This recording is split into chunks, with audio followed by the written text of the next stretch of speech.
the environment for stronger domestic demand. Yes, who is next?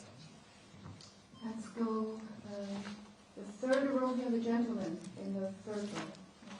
Yes. Thank you. Thank you very much. From the Wall Street Journal. I just have a question about industrial policy, which you alluded to in your opening remarks. China's levels of industrial policy are very high right now, including as a percentage of GDP. They're much higher than many peer nations. In your conversations with Chinese officials, did you get any indication from them that they were willing to consider bringing down the levels of industrial policy during the next 5-year plan? Obviously against the backdrop of a self-reliance campaign, science and technology that remains, that's picking up steam, shall we say. And related to that, if I could just add, in the IMF's view, Chinese officials indicate to us that they think they can do both at once, raise consumption while also carry out industrial policy at a very aggressive level. In the IMF's view, can they do both at once, or are these two elements basically in contradiction with one another? Thank you. We have done a fairly extensive study of the impact of industrial policy in China.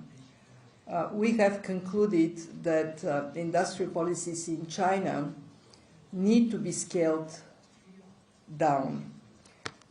They are, in some cases, justified in terms of correcting market failures, but when we measure the impact on productivity, the result is a loss of 1.2%.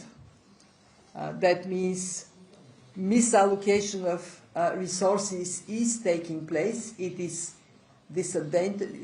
not an advantage for China, it's a disadvantage. And therefore, we recommend to set a high bar for the application of industrial policy. More broadly, in the latest World Economic Outlook, we included a chapter on industrial policy that assesses what is going on globally and puts the same recommendation.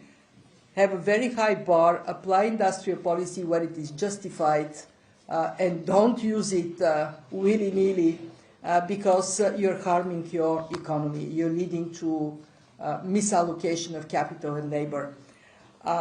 In our discussions with the Chinese authorities, they have shown understanding that industrial policies also, they bear direct fiscal costs at a time when using this fiscal capacity can be more effectively done by stimulating consumption and by resolving the property sector problem.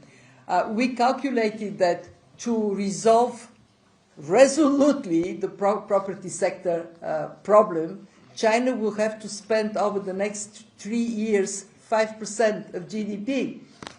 This has to come from a tighter management of fiscal space, including tighter application of industrial policies.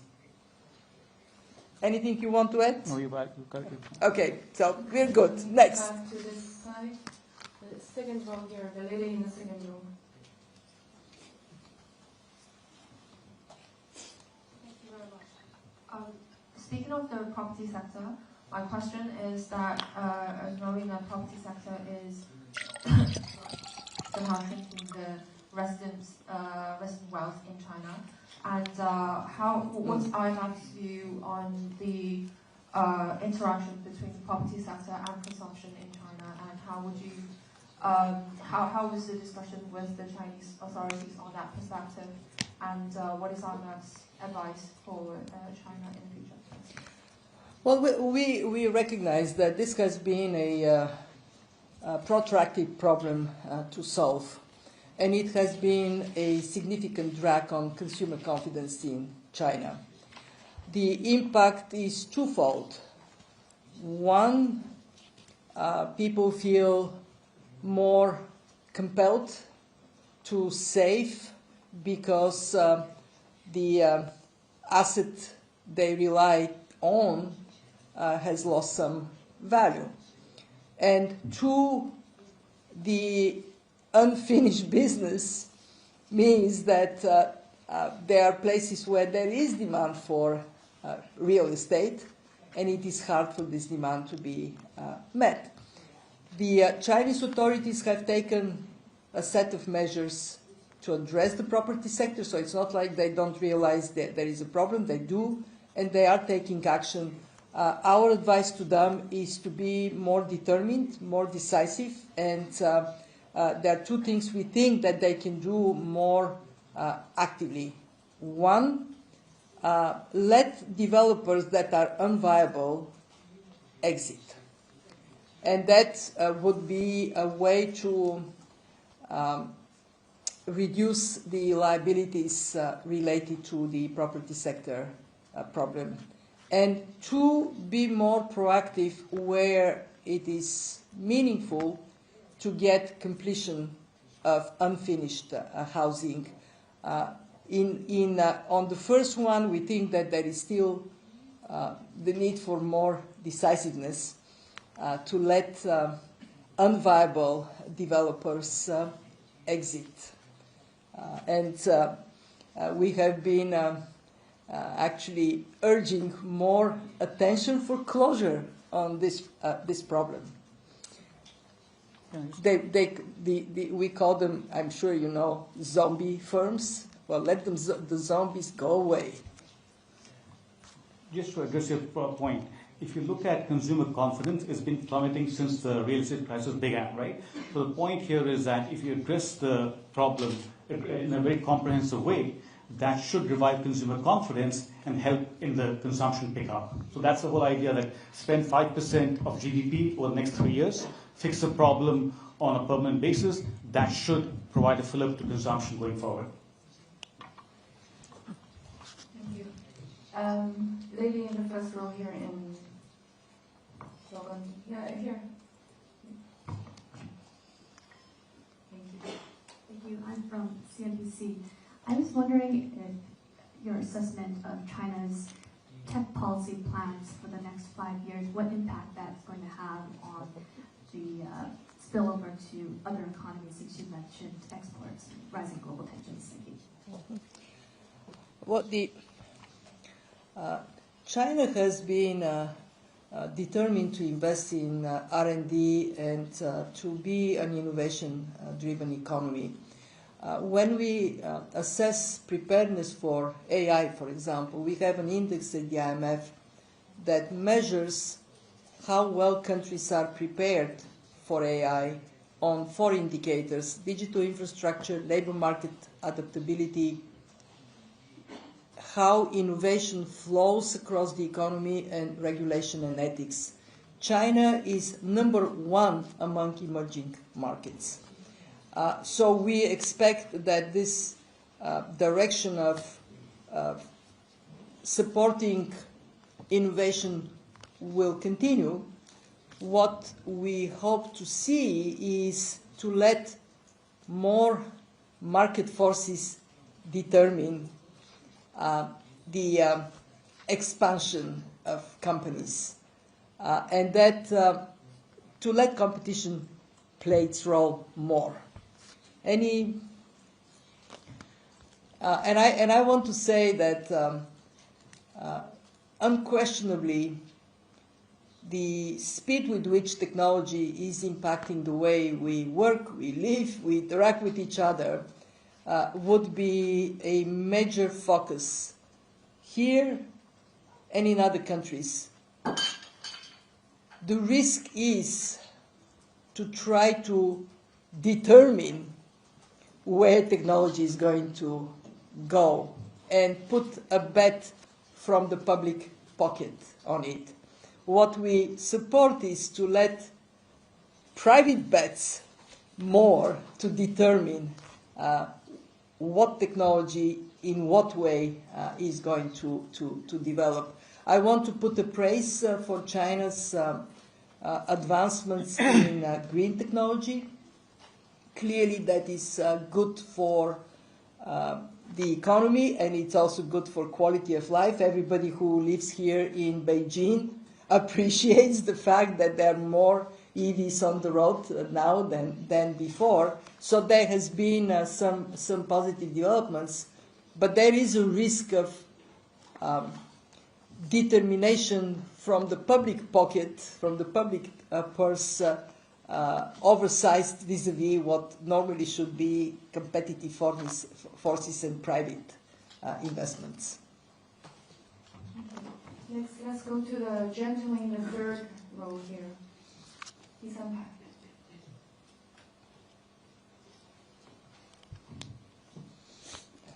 Good afternoon, Managing Director. My name is Joe Cash from Reuters. I would like to ask you about China's $1 trillion trade surplus and the fact it's forecast by some economists to contribute even more, 40% of global growth this year, while its imports have flatlined.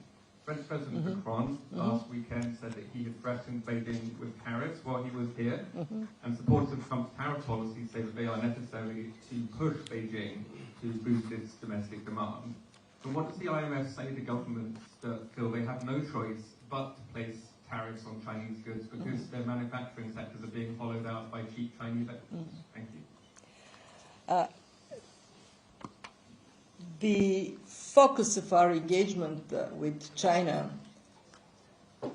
during these 2 weeks and the focus of our analytical work that led to this engagement has been to support China's reorientation of the economy from export-led to domestic consumption-based economy.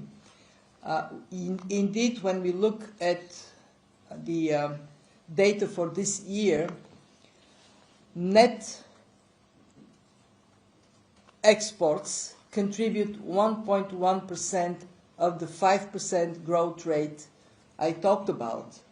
Now, clearly, 3.9% comes from domestic activity, but net 1.1% is significant. And in our engagement with the Chinese authorities, we also brought up the issue of China is choosing to be an open economy. Therefore, China should be supporting a global economy that does not lean towards protectionism.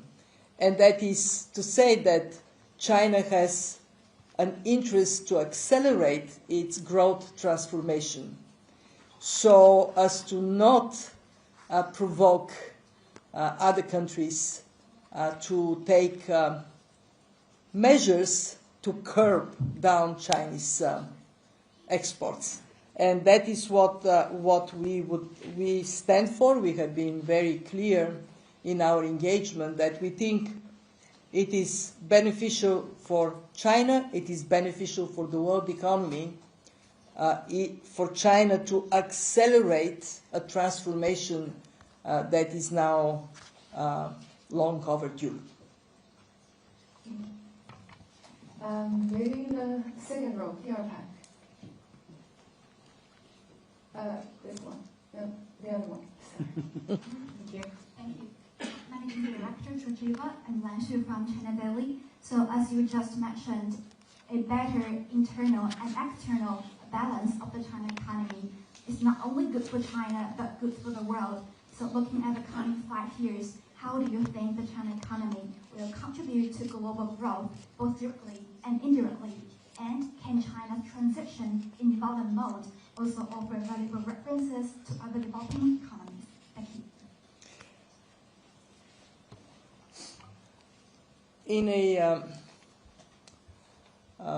rapidly changing global environment, one of the important ingredients of economic policy is agility and flexibility to reflect changing circumstances domestically and globally. We just talked about the importance for China to recognize that no more it can rely on export-led growth, including because continuous reliance is likely to lead to actions of trading partners that would go against China's stated objective to have an open, integrated world economy. we see the criticality for China to approach economic policy comprehensively. And I listed the factors that would determine success. Would they be addressed? We believe China can come out with stronger growth position and better employment environment.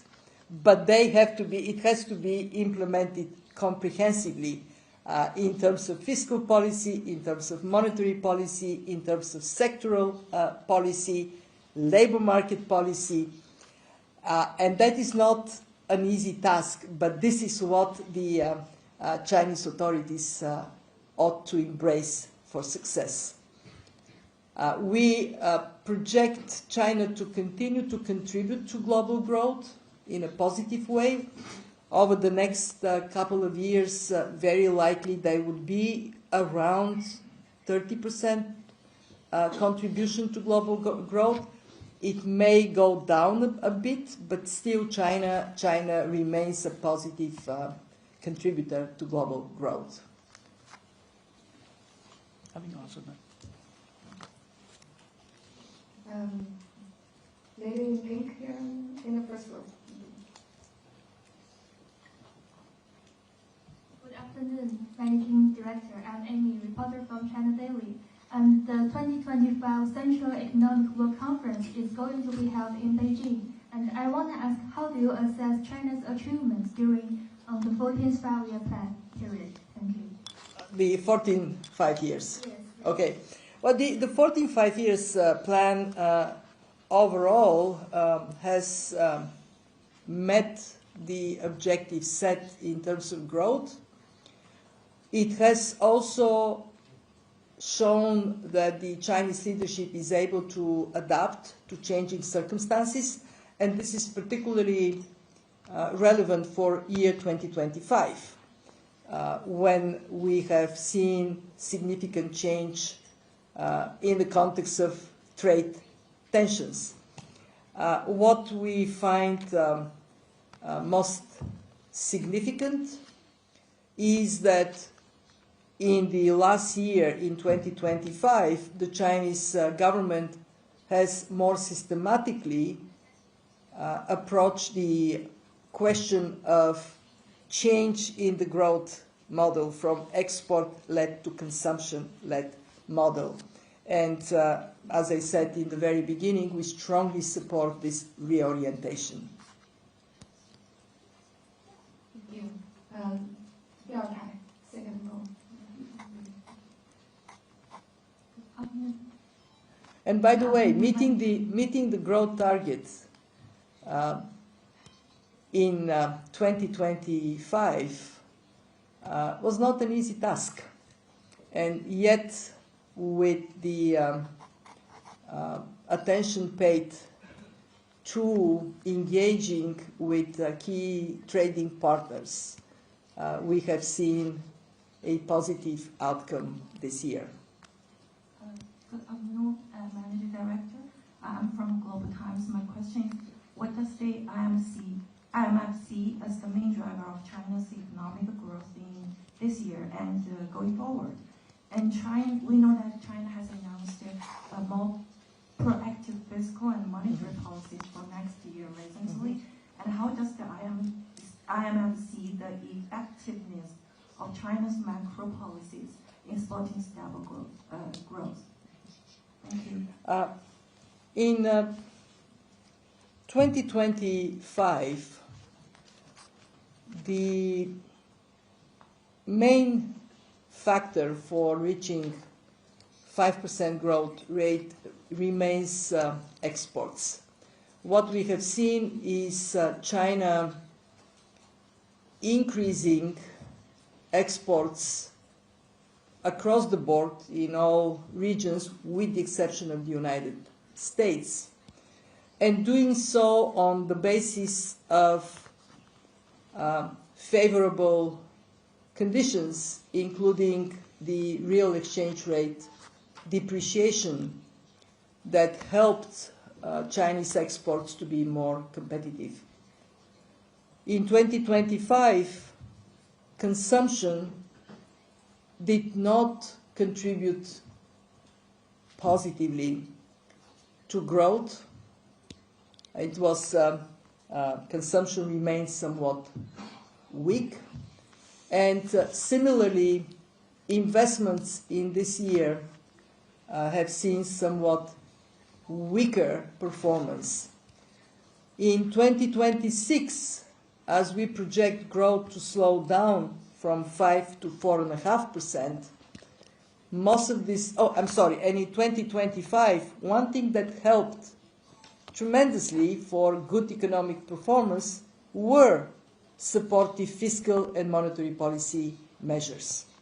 In 2026, we project somewhat slower growth, going from 5 to 4.5%, mostly because we anticipate somewhat less favorable external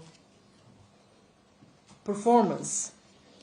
And one of your colleagues asked a question: what would other countries do if China continues to be a source of significant supply of cheaper goods? So that is going to be a factor affecting China, and therefore we strongly support the government coming up with fiscal and monetary policy measures to secure the performance of the economy and to support the shift towards more domestic consumption. Thank you. I think we have time only for one last question. I'll go to the gentleman in the second row here. Here are Heidi to the national.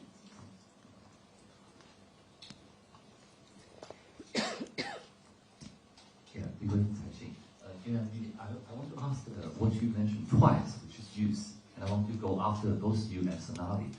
You mentioned in the second area, recommending China implementing labor market reform to address skill mismatch and youth unemployment.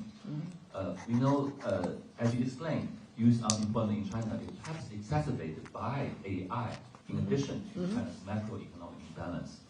And we see both in US and maybe also in India, there is more hiring freeze than outright layoff due to AI. And given China's bigger public sector and SOEs, layoff is perhaps more difficult in China, which could in turn put bigger pressure on recruiting younger graduates. So a two-part question. So for China, what specific labor market reform IMF had in mind when writing that recommendation? And in general, how to counter this challenge for AI for all countries? Thank you for your question. I can tell you this is one of the questions that make me wake up in the middle of the night because it is not easy to answer. The generic answer is do two things: labor market flexibility combined with securities. Flex security, so you provide some security to people. They don't find themselves in desperate situations if there is impact on employment, but you also make it easy for people to move from one job to another, from one location, physical location, to another. And then provide support on skills so people can take on new jobs that will become available. When we assess the impact of AI on the labor market, globally, we see about 40% of jobs being impacted, either enhanced, the job becomes more productive, changed, or eliminated. 40% is like a tsunami hitting the labor market. And our recommendation to governments is don't underestimate the significance of what is going to be happening. The more you can equip people with skills, ease to move from one activity to another, and the more you're prepared to provide some social security, the more likely it is that you would survive the tsunami. but let me ask Sonali. She may have some additional specificity for China. What do you recommend to China? So in terms of youth unemployment, as you alluded to, it is indeed elevated at 17% in October. Again, elevated youth employment is not a feature uniquely of China. As you alluded to, there are other countries facing this. Now, our recommendation in terms of reducing youth unemployment in China is twofold. There's the macro aspect and there are specific labor market policies. In terms of the macroeconomy, as we've been saying during this press briefing, more forceful macro policies are needed, and also opening up of the service sector, because the service sector employs disproportionately more people. It's very, it's a job-rich sector, and it also employs the youth. So these are the macroeconomic policy recommendations. And in terms of labor market policies, we recommend active labor market policies, including job search and matching assistance, retraining program, and as the managing director said, specific things to reduce the skills mismatch in the labor market. So I think both sets of policies will be needed to reduce youth unemployment. I mean, in China there is tremendous opportunity for development of services. It is still an area of growth. But it's not going to happen on its own. It does require thoughtful thinking and policies in place so it can happen. And if I can conclude our presentation today, when we think of the future of the Chinese economy, this is a very critical moment. It is a moment of stepping on a new platform for growth, a new growth model for China. And we very much urge China to swiftly and decisively move in this direction.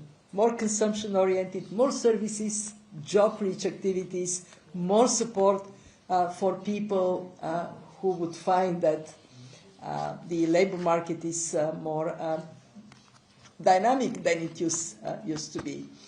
I'll finish with a small anecdote. When I was your age, I was a young professor in Bulgaria, and I was confident that I will become a more senior professor, maybe a dean of my faculty, and I would retire at the age of 55 at the same place where I started to work. This was how many? 5, 6 jobs ago, in different continents and different activities. The world is very different today, and we have to accept that dynamism, unpredictability. I don't know what you will do in 5 years' time. Probably something very different, and in 10 years something that didn't exist as a profession today. So I wish you all the very best of luck. We enjoyed very much being in China for our engagements, and we are very grateful to all of you for your attendance today and for your questions. Have a great afternoon. Thank you so much, Kristalina, Sonali, and thank you everyone for joining us today. This concludes the press conference. We will post a transcript and video recording of the press conference later today, and we wish you a very pleasant rest of the day. Thank you. Of course, yes, of course. Yes.